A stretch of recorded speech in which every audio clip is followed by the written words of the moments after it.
Welcome to the Encore Audio Archives YouTube channel. I'm Taper Dave, and this is my channel. I've uploaded hundreds of talks here that I've recorded at meetings in West LA, and I've also recorded conventions starting in 2013. I've got a bunch of those up. And Walt and Mary Murray, the original owners of Encore Audio Archives, started the company in the 80s, and Walt recorded Joe and Charlie's and a bunch of stuff down in Vista, California. My sobriety date is June 20th of 1994. I hope you find something you like, so please like and subscribe to my channel and comment down below. If you want to hear something that I don't have or that you don't see, I'll see that I get it. Anyways, take care and have a great day if you want to. All you need to do is fall off. Hi, everybody. My name is Betty Ann. Hi, Betty Ann. And if I only had 1 week to live, let me tell you, I would spend it here. I swear to goodness, absolutely. My home group is the Tradition 5 group in Woodland Hills, and also the parent meeting on Monday nights in Westlake Village. But at my Friday night meeting in Tradition 5 group, we have about 125 people that come to that group. We have babysitting, preteen, and Alateen. And thank you, Oscar and Victoria Ning, for your experience, strength, and hope by just reading the Alateen literature. You're a very good reader. You should be a teacher. But anyway, I'm like, what's the kid doing here? I swear to goodness, she was wonderful, absolutely wonderful. And thank you, Matt and Ning, for coming up here and sharing your experience, strength, and hope in regards to being a trumpet player. I want to manage you. And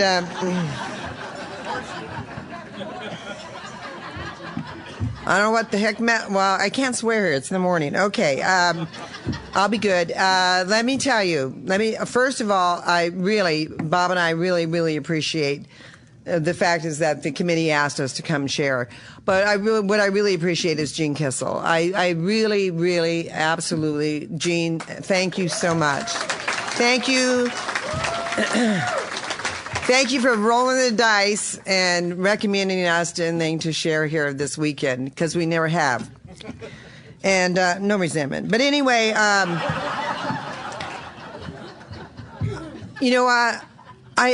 also want to thank they sign you everybody or everything. I don't know. I've gotten so many cups and napkins and food. They haven't paid my parking yet, but I'll tell you, this whole committee, and Dave, last night was the funniest thing I've ever happened in my life. I mean, we're from Reno, right? Where I forced him to make a free decision. And I tell you, it was great. And I'm not going to thank somebody else here. I'm going to let Bob do this because he had a kind of a funny experience with this woman.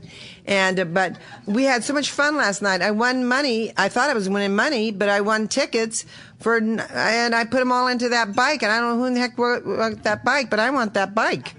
And but anyway, it's been a wonderful, wonderful conference, a wonderful convention. And I'll tell you something about the family disease of alcoholism. You know, they say how the alcoholic affects, how many people in their life. When we first came in the program, October of 1974, they would say 2 or 3 people are affected by the disease of alcoholism in the family. And not today, all of us are affected by the disease of alcoholism. And when they read that about the alcoholic that Al read, about the Al-Anon, I mean, being nice and kind and, understanding. I'm like, that wasn't me.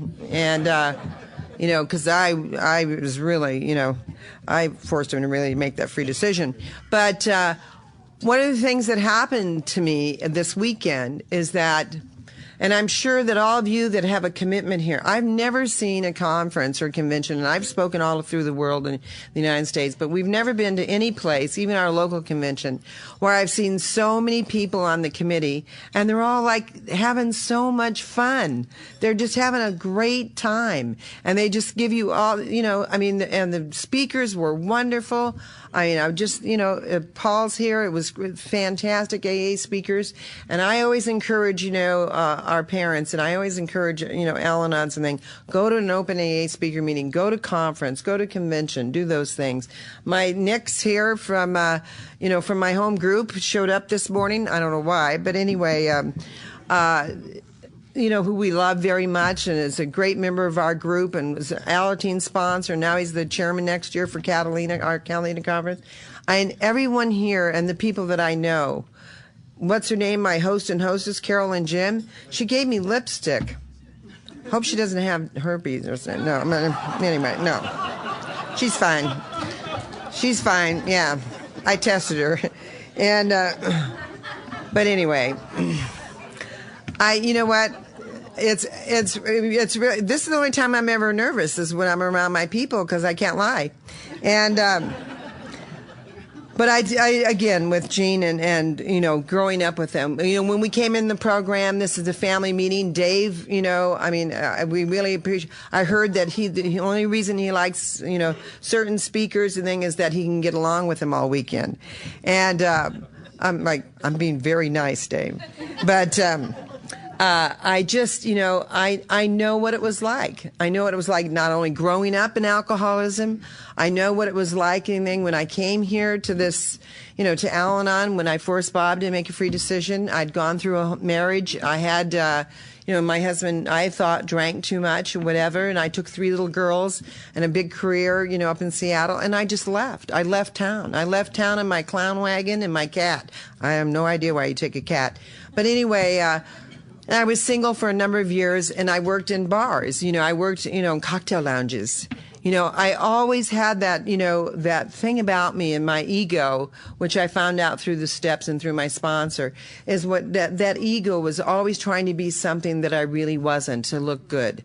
And, that's just like alcoholism. That's how alcoholism affected me. I had to be somebody that I really wasn't. And I hated my name. That's why I got married the first time. My maiden name was Joachim. So I got married and changed the name to Haynes.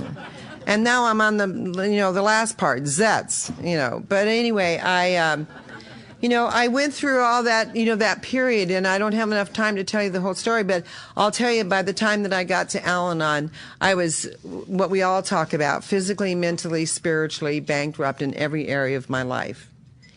And I had no higher power, no God of my understanding. I had no mentors. We talk about mentors here in the program. That's sponsorship. I had no one to lead me, guide me. My father and my stepmother, it was they were having a terrible time with my father's alcoholism. I have 5 half-sisters and brothers. Last year, my brother died of alcoholism. And they had a party, and I had a choice, to be able to go up there or not to Sacramento. Thank God for the program also. The thing is that when I came in here really desperate. I came in here because there was no else. This was the last hurrah. Al-Anon was the last hurrah. Bob, when I met Bob, I was working as a cocktail waitress in Reno, and I was trying to also get my career going and doing some things. And it was craziness. My 3 girls were living back up in Seattle with their father and his new wife, which I made amends to, thank God. And I was completely, absolutely spiritually bankrupt. I had no idea, that he would come into this bar, that this would, that I would fall in love with him. And that's one of the things that I heard this weekend when we were in the Lois Wilson Stepping Stones thing yesterday. And Bob and Ellen can attest to that too, anybody that was in that yesterday. The love story that Lois had. One of the times when we were meeting with Lois Wilson up in Stepping Stones, we went up there a number of times, took our kids there and all that, JR and Amy. And it was really interesting because I asked Lois one time, I said, Lois, listen, why did you stay with Bill? Why didn't you leave Bill?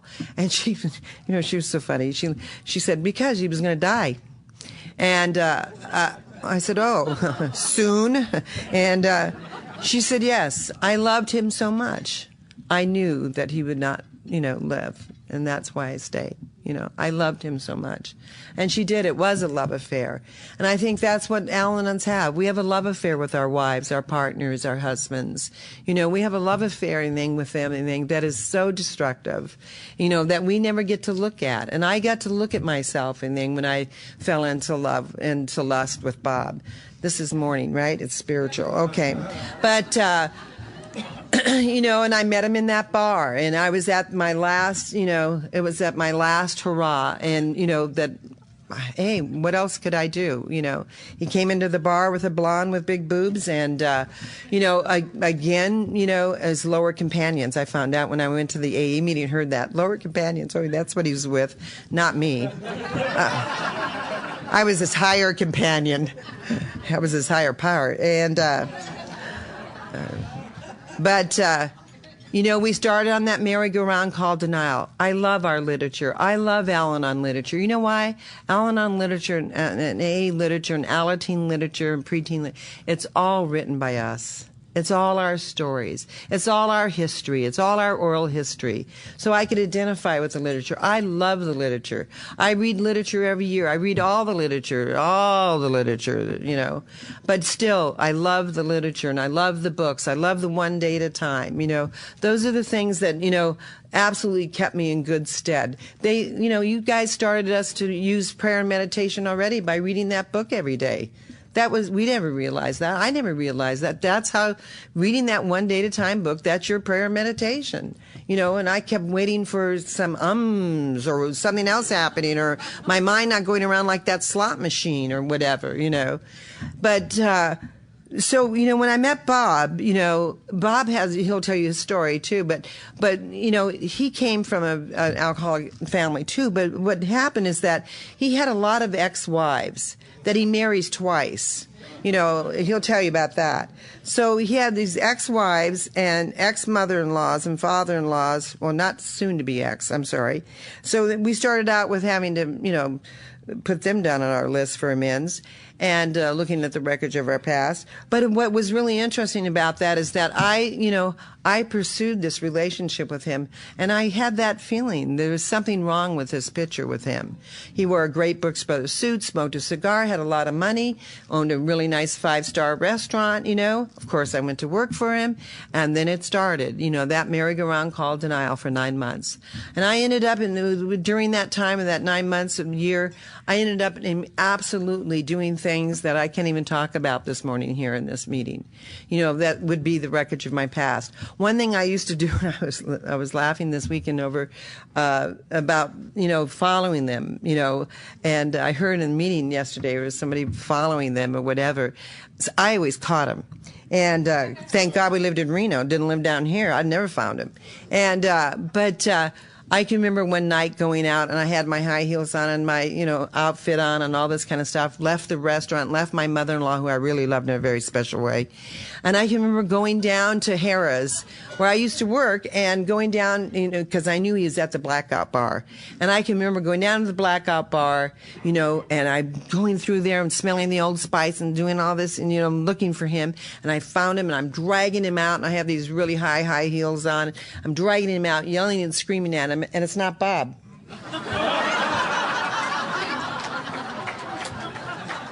It's like 3 o'clock in the morning. I said, "Who in the hell are you?" And he goes, "Who in the hell are you?" I said, I saw a ring on his, finger. I said, "You should be home with your wife." He goes, "Well, I don't know about that." He could have been another one of my 5th steps. I mean, that's just one incident. This is like every night. Can you imagine me? I'm not that sweet little Al-Anon that sits at home waiting. Man, I'm out there looking, and doing the drive-bys, going to the bars, dragging them out, throwing them off the 21 table. And then at Harrah's, they call X, and that means security. And security comes, when I saw, what's his name yesterday, the security guy, reminded me of that. And the security comes over, and they look at me, and they're like, "We know you." And they're dragging me out of Harrah's. And he's still gambling with the blonde and the big boobs. But anyway, just a little bit of history about, our lives together. It should not be. Bob always says that. God must have said, "Hey, you know what? I'm going to get these 2 screwballs together, whatever, and screw it up even more." But, we got to that point of the one night, and the Al-Anons hit bottoms too. And you know, a lot of people don't talk about that. We hit bottoms too. We come to that point, it says in our literature, you know, of the feelings of unwanted and unloved and alone. We come to that desperation place and thing in our lives and thing where, you know, we love this alcoholic so much, we love this person so much, but it becomes the dilemma. You know, should I stay? Should I go? Should I kill him? You know, that's the ultimate Al-Anon slip when you kill him. And, but I had that moment of clarity, just like the alcoholic does. I had that moment of clarity that one night. You know, the one night he locked me in the restaurant. He left and went off and to gamble and do all that. And I couldn't get out of the restaurant. And I can remember the humiliation of calling my mother-in-law at the time. You know, I can remember the humiliation at, 1:30 in the morning, calling her and saying to her, hey, Mom, you got to come down and get me out of the restaurant. What do you mean, get you out of the restaurant? Bob locked me in the restaurant. And, I could hear underneath her breath, she probably was saying, well, stay there.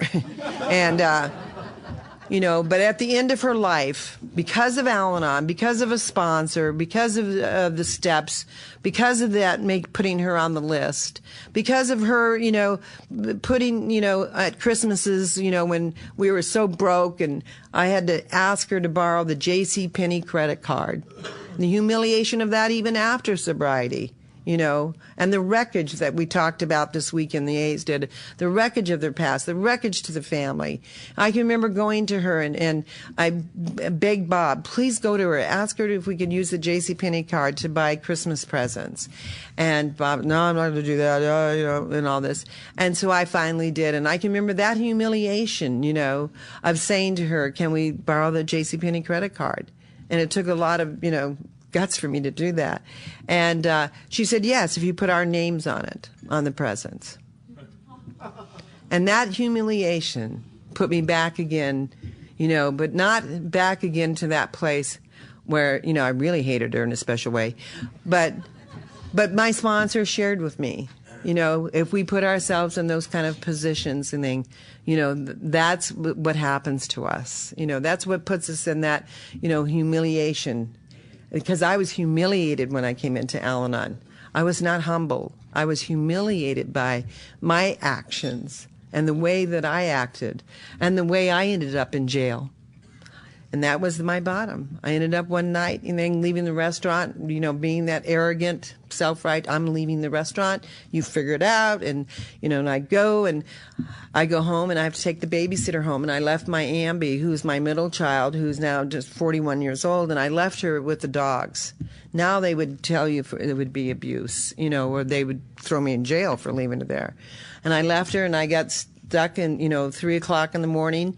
I was stuck at California Street, and the light wouldn't change, and that was my bottom.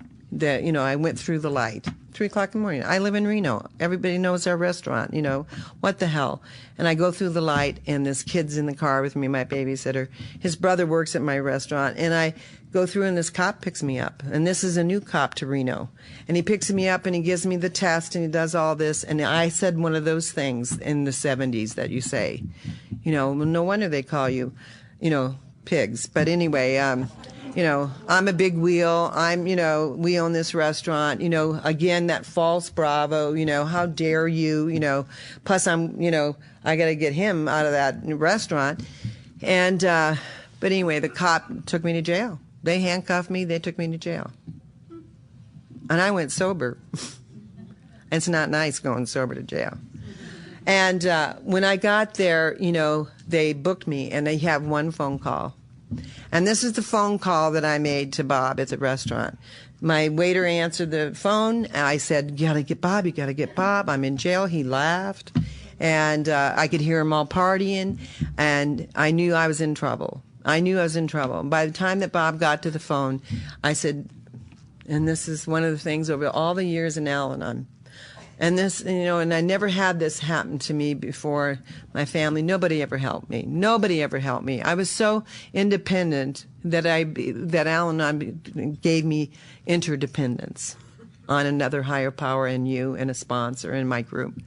But anyway, I said, Bob, you got to help me. Come help me. Come get me out of jail. Because the bail bondsman that we used was drinking at our restaurant. And Bob says, you know what, Betty Ann? You always figure everything else out. Figure this out. And he hung up the phone. That was it. To obtain additional copies, receive a free catalog of AA and Al-Anon talks, or to find out about our tape and CD of the Month Club, call Encore Audio Archives at 1-800-878-1308, or visit our website at www.12steptapes.com. And they put me in a padded cell because I acted out. Now they call it bipolar something or whatever. And they drug you, and you get to go to a nice place. And, these girls call me up from the nut house. I'm like, hey, it's a nice vacation. It's free. And, but I hit that bottom that morning. And then I remembered, as we all remember how we got here, my brother-in-law, my sister-in-law, who shared with me about Al-Anon. And my brother-in-law is an alcoholic, and he was in AA, and he said to me, he goes, Betty Ann, my brother might never get sober, but you need to go to Al-Anon. He said, you're really sick. And so I made that phone call, and I made that phone call to Al-Anon. And that morning that Bob didn't come home, I made that phone call to Al-Anon, and I said something, that I said over 35 years ago, and I said, please help me. And she did. Mickey B. helped me. She talked to me for 2 hours on the phone. So if you're not in service and you're not on the phone line, even if you're an old-timer, get on the phone line again. Get on there. Be of service to that, because you never know what's at the other end. In L.A., we get kind of like weird ones on, but anyway. That really started us off into the program. And it was pretty rough. It was pretty rough, the program was, and then for us, and then when we first got in. Because, Bob, that morning that that I forced him to make the free decision that night to go to AA, he couldn't go that night. He had to go see Liberace with his friends. And we went to did that, but he promised me he'd go the next night, and we went to the VA hospital, and that's where everybody was doing the Thorazine shuffle, Sorry to interrupt your viewing. Taper Dave here. Just wanted to take a second to ask you to like and subscribe to my channel. Let me know if you like what you're listening. I've got some very good talks here, and this one's a great one. Just curious, do you think this is better than Zoom? Tell me what you think. That's what they gave alcoholics up at the VA hospital. But, there were some Al-Anon members there that, in fact, there were guys. And I'm so grateful for my Tradition 5 group, because a third of our group are men. And my mother was killed when she was 9 months pregnant, trying to rush home from work one night to give my dad dinner and for him not to go out to the bar. She was pregnant with twin boys. And so, my sponsor told me, Shirley told me, my late sponsor, she said, you know what, Betty Ann, everybody that's been taken away in your life that you love so much will be replaced in Al-Anon. So the men in my group, or the men that I know here, these are my brothers. These are, God gave me back men in my life, I think, that are safe, that Marie, my baby, talked about yesterday, that, gave me, brothers that would take care of me through Al-Anon, that I could trust. But anyway, we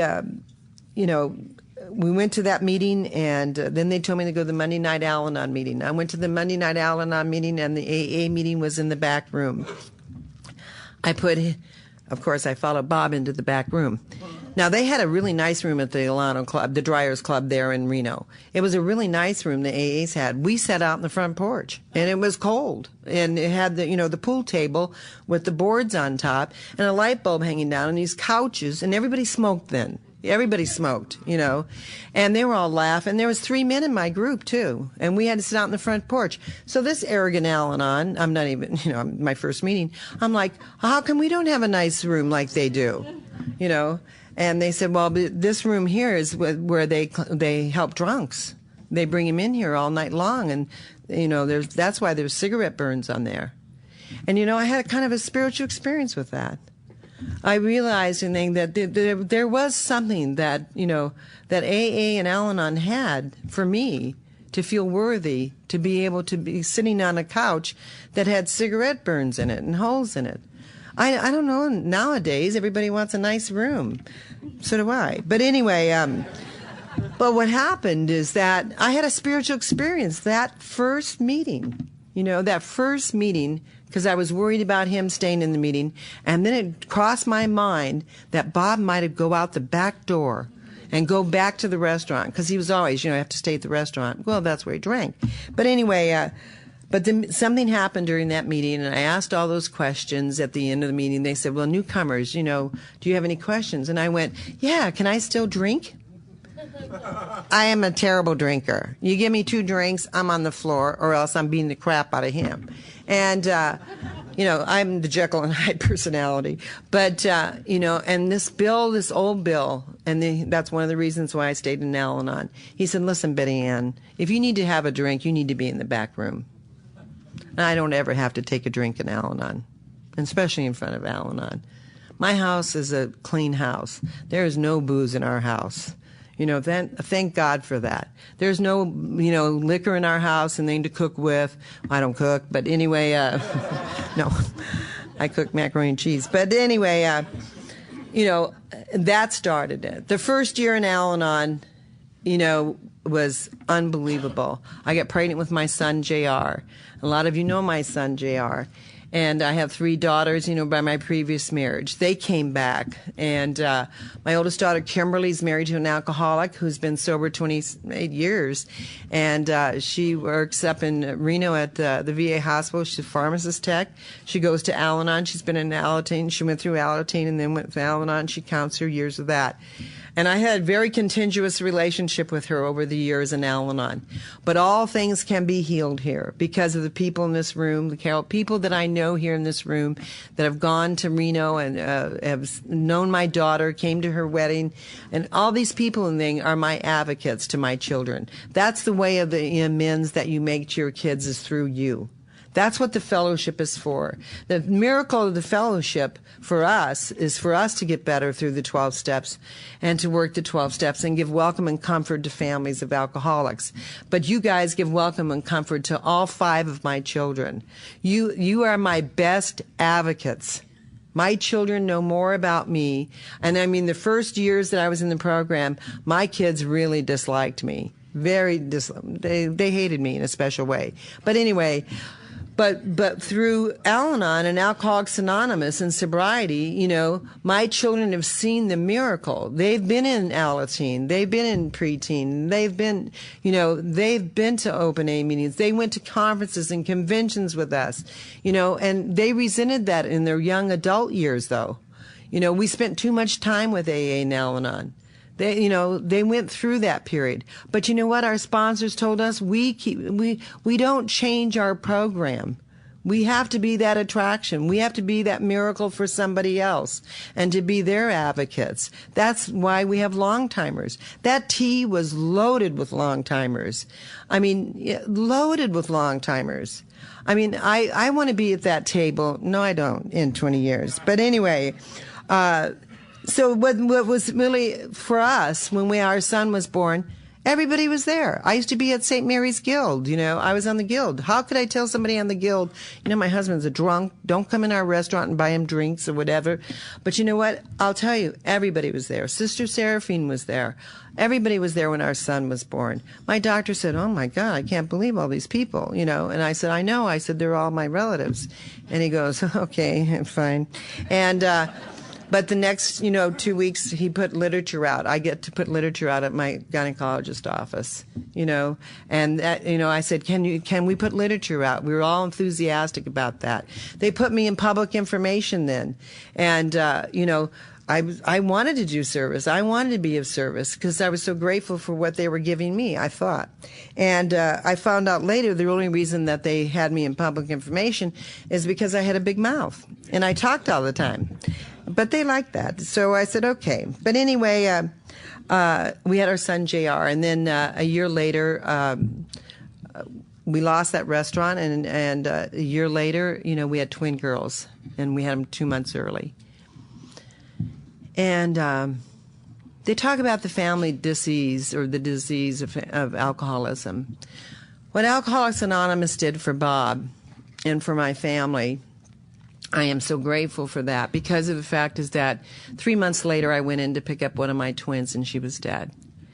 She died of SIDS. And the first person I called was an Al-Anon and her husband, Jim and Dottie Dickens from Reno. And I called Dottie and I said, Dottie, please help me.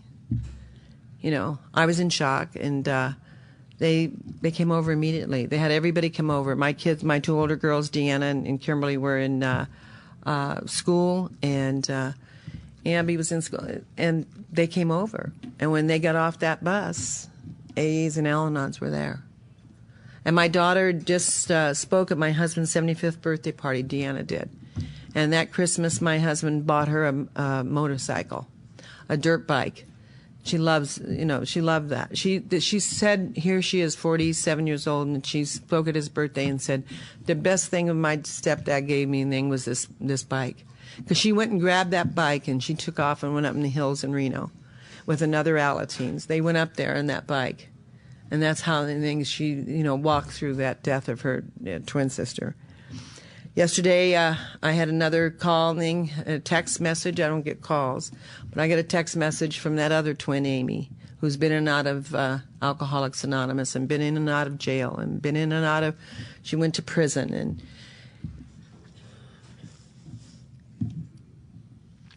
alcoholism is a generational illness. The longer we're here, the more that I see. You know, it doesn't stop, you know, with our kids. You know, my son just separated that boy that, you know, that was an AA, just separated from his wife because of a drinking problem.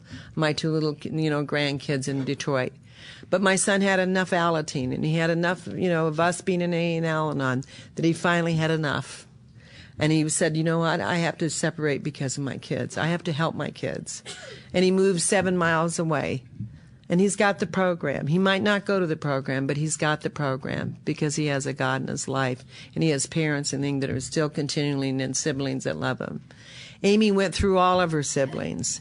You know, and we had a really crisis with that in a number of years ago. And you were all there for us. My grandson's father, we took our grandson away from her when he was 8 months old, and then again when he was, you know, 2 years old. And then we gave him to his father. He was with his father for a year, and his father was sober in Alcoholics Anonymous for 8.5 years. And one morning they called us on a Sunday morning, and he was dead. He died of an overdose. But he had stopped going to meetings, you know. And we still have this little grandson. But I had to go through a lot of conflict with my older children in regards to where he should be, and he should be with us. So Bob and I are raising this boy, and he's 12.5 years old. We took him out of a school, and this is the family, you know, disease. This is a family, this is what sobriety does for us. Our sponsors, you know, Keith and Sally, we took him out of a public school. We put him into a private spiritual school. It's a Catholic school, and he's now, last year, and then he made a decision that he wanted to go to a college prep school. Can you believe this kid? I cannot believe this. All due because of Alcoholics Anonymous, but it's due to Al-Anon. It's due to the change of attitude will be of boundless help. It says for the alcoholic to seek sobriety. No, our change of attitude in Al-Anon, this is my amends to my children, my other grandchildren, is the fact and thing is that and Kimberly wrote in a note, she always writes in her birthday cards to me or Christmas card, you are a better grandmother than you were ever a mother. Now, I don't like her. But anyway, now I got to tell you the little secret of it. The secret of what happened is that this Mother's Day, I got the Mother's Day card from Kimberly. It was late, and she didn't. Why do Al-Anons keep track of that? But anyway, I got it from Kimberly, my oldest daughter, and she wrote a very personal message to me, and it did not say again, you were a better grandmother than a mother. She told me how much she loved me, how much she cared for me. That's the amends that, because I was willing to suffer through a number of years of not having a relationship with her, but still doing Al-Anon, doing the things we have. I sponsor a lot of people. I'm not into pyramid sponsorship. They don't buy me anything, but I think that's the other gift of sponsorship. The other gift is sponsorship and thing of somebody asking you to be your sponsor in Al-Anon. That gave me the impetus to have that's the self-worth again, the self-esteem again, the self again instead of being into self, being out of self. Paul talked about a lot of 12-step calls. We talk about that in Al-Anon too. I still love making 12-step calls. I still love having drunks sleeping on my silk couch. And, I miss all those fun days and those years. And I look back again at the amends that I made to my alcoholic father, and then who my stepmother just passed away last month. And I'm so grateful for Al-Anon and for sponsorship that gave me the ability to be able to have a relationship with my father. I would call him every week. I would, for the last few years, and I would stop in Sacramento before I'd go to Reno and see him. And my kids were like, "Why do you do that? He was terrible to you." And I said, the program asked me to do that. There's going to be a reward for him in this life that he can see. My father never ever said, "I love you, I care for you," nothing, for years and years and years. And then a couple of years ago, my father, I would say, "I love you," and he'd say, "I love you too." So all things can be healed through Al-Anon, through the 12 steps through sponsorship. But all the things that I saw here this weekend can be healed. Every person that I know here in this room, the men that I heard this at the Long Timers Tea, Bruce and Doug and Marie, all these people here and the twins, everyone here that I know personally, everyone has had a part of our lives, of Bob's in our lives. We're going through a really bad situation right now with Bob's health and, but you know what? There's no situation too difficult to be bettered, and no unhappiness too great to be lessened. I came here and I was kind of bummed out this week. I was bummed out because I was thinking, Bob's phone's ringing.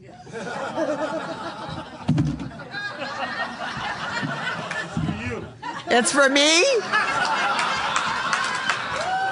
That's a 12-step call. We're so, that's what it is. We're so humbled.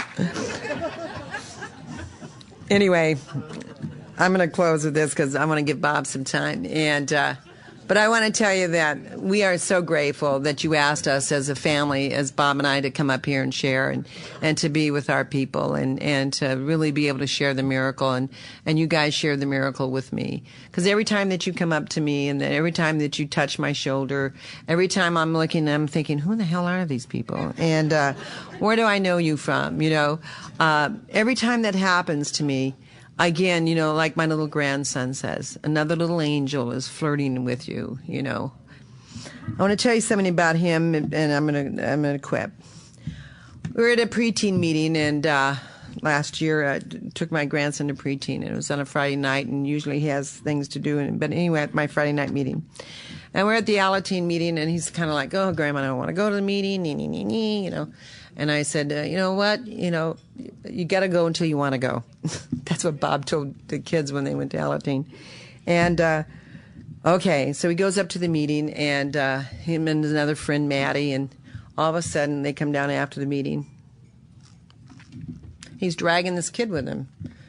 And he goes, Grammy, you won't believe this. You won't believe this kid. This is so-and-so. And I went, oh, hi, how are you doing? He goes, Grammy. And he won't let go of this kid. He goes, I gave my phone number. He's going to call me. We got to go pick him up. They live out on Cerritos or some place, And he goes, but his mother went to the Catalina, I think it was, and she wanted to come to bring him to this meeting. And she goes, but I got to tell you, he's got my story. I said, really? He goes, yes. He said his grandmother, he lives with his grandmother, and his grandmother let his father into the house, and his father kept threatening the grandmother and wanted money out of her. And he says, you know what he did? The grandmother wouldn't give him any money, so he went out and he shot himself. My grandson, sorry. He goes, just like my dad did. My dad died, He said, but I feel bad for him because she died at her, his grandmother's house. He said, we have to help this kid. Do you have any money? For gas? I went, yeah, okay. Anyway, he goes, we're going to keep in touch. the next generation, the next generation. You know, if my grandkids, now my new great-granddaughter, if we can be here for them like you have been here for us and for our family. And I know that day that I went down to the jail and they brought my Amy in. And yesterday when she texted me and said she was going to come Thursday, Friday, Saturday, and she hasn't come. But let me tell you, I never want to forget when I saw her in that orange outfit and she put her hand on that window and that glass. Mommy, Mommy, you have to help me. And I was able to say what Al-Anon has told me to say. And like Sally told me and Keith told me, we'll go visit her, we'll put money on her books, our sponsors. And I was able to say to her, Amy, I love you so much, and I trust that you will figure this one out. She goes, I know, Mom, but I just want you to know how much I love you. I know my alcoholic daughter loves me. I know that addict daughter loves me. I know she loves her father. But I'll tell you something. The love that she has for us and the children that she has that she never gets to see. She never gets to see this boy being raised in who's an A student, football player, wants to be an NFL player, wants to, be a comedian or be a businessman and take over my daughter's partner's business. And she might not be able to experience that. But we're able to experience the joy of what you've given us this weekend. And thank you to all of you on the committee, because I know all of you are. And but I want to thank all of you for giving us hope and the breath of life that there's no change. There's no situation too difficult to be bettered. God bless all of you, and thank you so much for having us.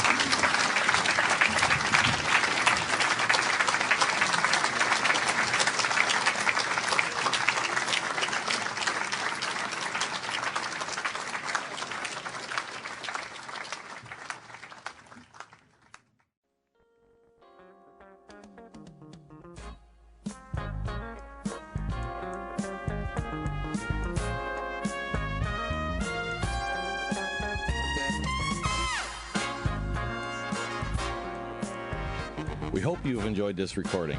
To obtain additional copies, receive a free catalog of AA and Al-Anon talks, or to find out about our tape and CD of the Month Club, call Encore Audio Archives at 1-800-878-1308, or visit our website at www.12steptapes.com.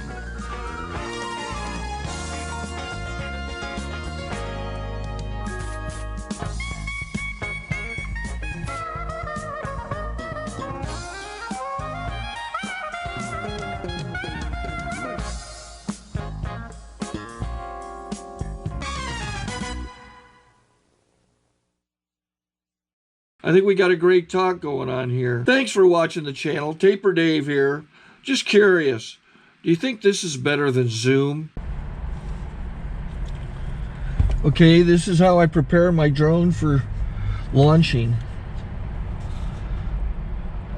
I like to do it inside the cab of my truck so I'm not standing outside in the weather.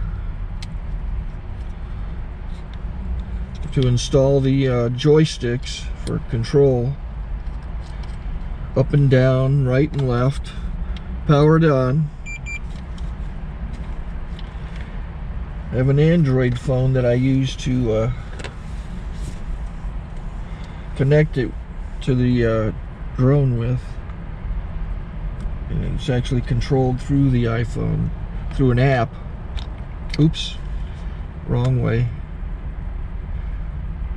It's actually controlled through the iPhone, or through this Android phone, through the app. It's actually controlled through the Android phone, through an app, and you connect it through this short connection right here.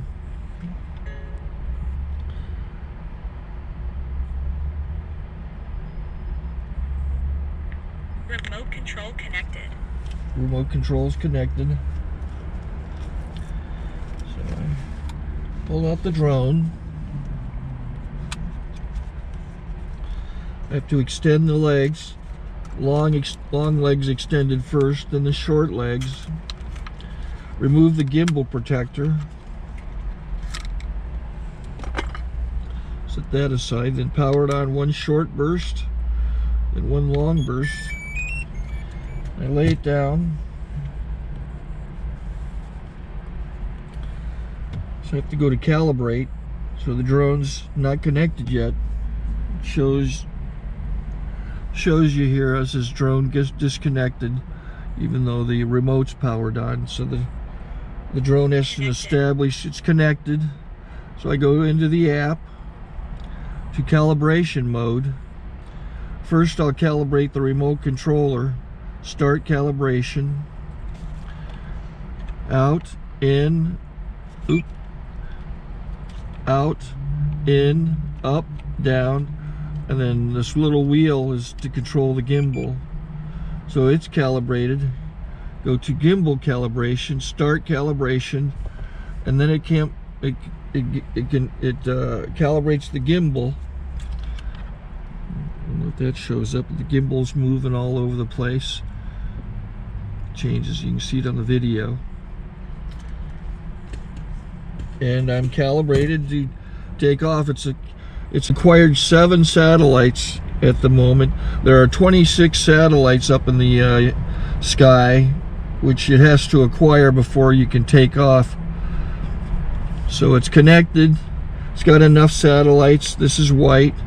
I can go to press this little arrow button, swipe right to take off, and it would start the motors if I slid this to the right. But I'll wait till I get outside. Don't want to do it inside.